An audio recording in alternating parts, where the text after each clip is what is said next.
Hello friends, আজকে তোমাদের সঙ্গে একটা নতুন জিনিস শেয়ার করব। আমার বাড়িতে ডালিয়া ফুল, দেখো কি সুন্দর কালার।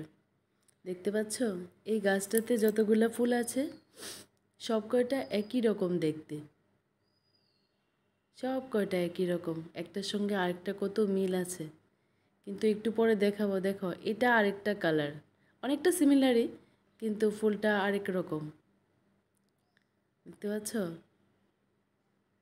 এই যে হলো আরেকজন গিরগিটির মতো।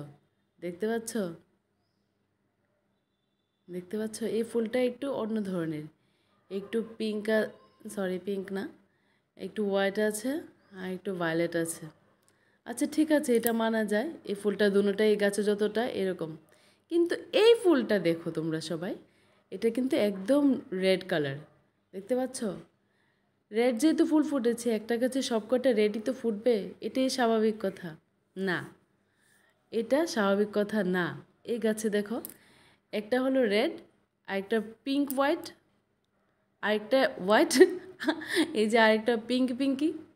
মানে আমি বুঝতে পারছি না এই গাছটার মধ্যে কীভাবে এরকম 3-4 রকমের ফুল। দেখো এটার মধ্যে হোয়াইটের সঙ্গে পিঙ্ক, রেড, একটা পিঙ্ক আরেকটা রেড, আরেকটার মধ্যে কী কম্বিনেশন দেখো। দেখো একটা হলো একদমই রেড, আরেকটা দেখো একটু পিঙ্ক। কেউ ভাববে এটা এই গাছের ফুল?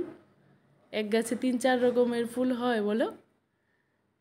একদম একটা পরিবারের মতো, যেমন পরিবারে 3-4 রকমের মানুষ থাকে, একই পরিবার কিন্তু 3-4 রকমের মানুষ থাকে, আমার গাছেও ঠিক। কি অদ্ভুত রে বাবা, একটা রেড আরেকটা একটু ডিজাইন করা। দেখো এটাতেও একটু ডিজাইন করানো, দেখতে পাচ্ছ? এটা প্লেন, এই দিকটা আবার অন্যরকম।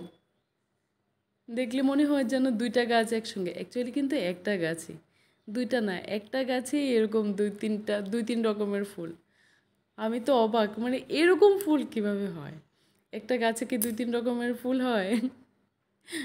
গাছগুলো একটা কন্ডিশন কি জানো, সকালে যখন জল দিই, আরও কয়েকটা গাছ আছে ফুটেনি, একটু দেরি হয়েছে লাগাতে, আমি অক্টোবর মাসে লাগিয়েছি গাছগুলো, তো আমার ফুলগুলো একটু দেরি করেই আসছে, কিন্তু বেশ ভালো লাগে।